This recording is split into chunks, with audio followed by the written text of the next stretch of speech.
Hi, Molly Stark. Hi, Northshire Day School. Hi, everyone at home. It is great to be imagining you all on this beautiful day. I think wherever you are, it's probably a great day to find bright colors popping out in places that looked grayish brown just a day or two ago. And especially after a hard day when grown-ups see you, it probably feels to them like you are bright colors. So, with new flowers brightening up Vermont, and kids brightening up their families and schools, this seems like a perfect week for one of my favorite stories that is about colors. This is Hugo and the Man Who Stole Colors by Tony Ross, which my parents used to read to me. I hope you like it. Hugo was bored. He had just finished the painting he had been doing all morning. "It's a lovely day," said Mother. "Why don't you go fishing?" So after lunch, Hugo took his fishing rod and set off for the river. The air buzzed with millions of insects. An old trout swam by as Hugo sat gazing into the water. Suddenly, Hugo heard a faint sound. He sat up, ears twitching.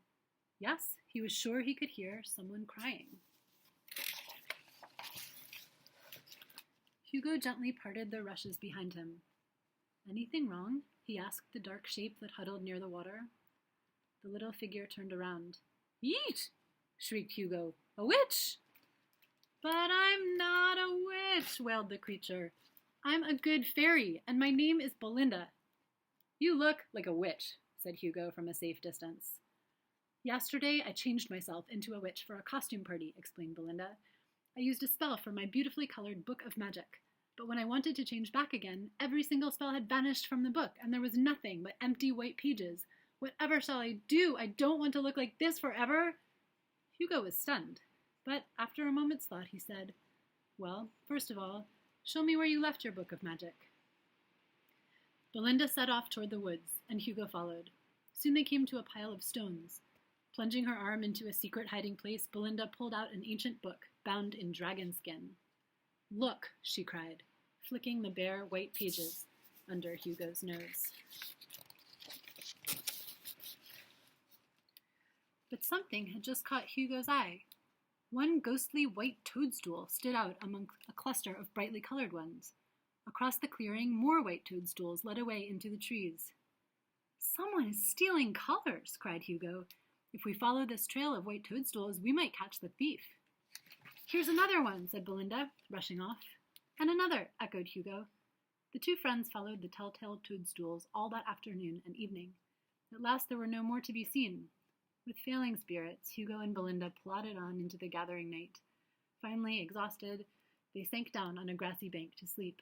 But in the morning, they were in for a surprise. Thump, thump, bang, bang.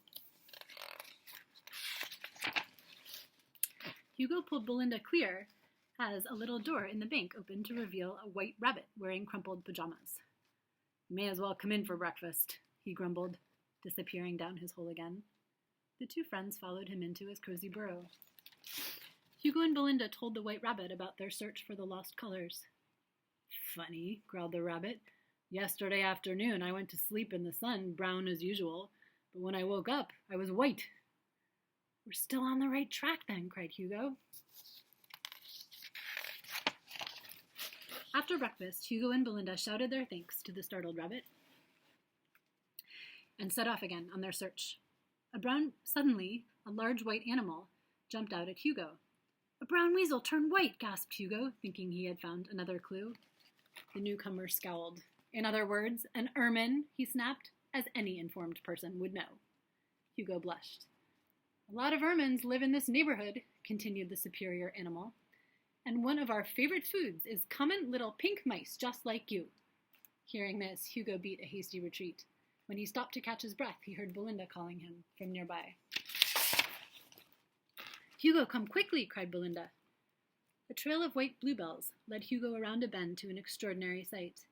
Beyond the familiar colors of the countryside stopped suddenly, giving way to a cold, white landscape. "The color thief must certainly live here," said Belinda. "Come on." A terrible stillness lay over the land.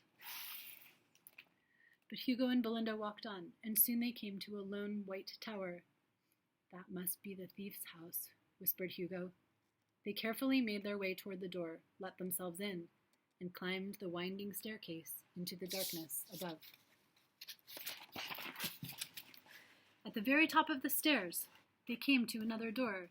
Boldly, they pushed it open. Beside the window sat a curious little man. He was made entirely of colors.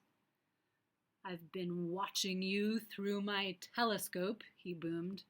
"What do you want?" "Sir," squeaked Hugo bravely, "we are searching for the colored words from Belinda's book. The red and white spots from the toadstools, the blue from the bluebells in the forest, and the brown from our friend the rabbit. You haven't seen them by any chance, have you?" The little man leaped from his chair, screeching with laughter. "Seen them?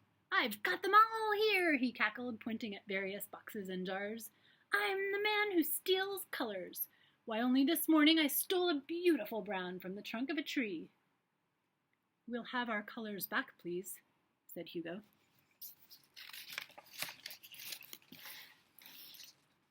"Oh, no, you won't," said the color man, mumbling magic words that made him grow and grow until he reached the ceiling. "You can't frighten us by growing," said Hugo firmly. "Anyone can do that." "I bet you can't shrink, though," said Belinda. "Easy," said the color man. Mumbling the magic words backwards, he grew smaller and smaller until he was tiny enough to ride a snail. I told you! His words were cut short, as Hugo sprang forward, tied his handkerchief around the man's mouth, and bound his arms with a piece of string he had in his pocket. Meanwhile, Belinda searched the room.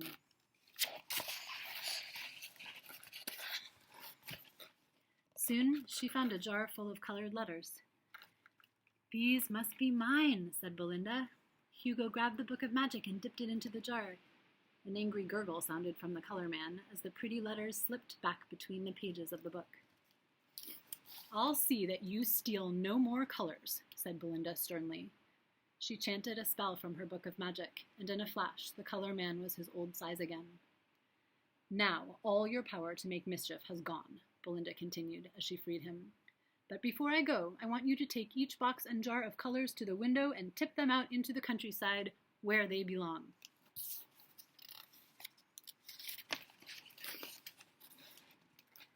As the colors spilled out over the ground, they all seemed to remember where they belonged. Their work done, Hugo and Belinda set off for home. On the way, Belinda murmured the spell to change her back into her old self. In the woods, they met their old friend the rabbit. He was very happy to be brown again, but he couldn't quite believe that the funny little witch he had invited to breakfast that morning had turned into such a beautiful creature. "It's time I was going," said Hugo, and he set off across the stream. While the rabbit sat puzzling over Belinda, Hugo skipped home, trying to think up a tale his mother would believe. Okay, so for this activity, any kind of coloring tool works. Crayons, pencils, paints, whatever you like. If you don't have any colors with you, you can use patterns like spots and zigzags. Then take your pick. If you have access to a printer, on the SVAC website, you can find black and white drawings by SVAC artists ready to print and color. They look as though the man who stole colors from the story stole their colors. Just like Belinda and Hugo, you can bring spring to those pages and send us pictures of how they look when you've brought them to life. Another option is to work with someone in your class or in your family. The first person draws. Even a scribble by a toddler can work. Then trade papers. The second person colors in the first person's drawing. Scribbles can be really cool, actually. See what shapes you find in them. It's like looking for animals in the clouds. I hope you have fun. Take care.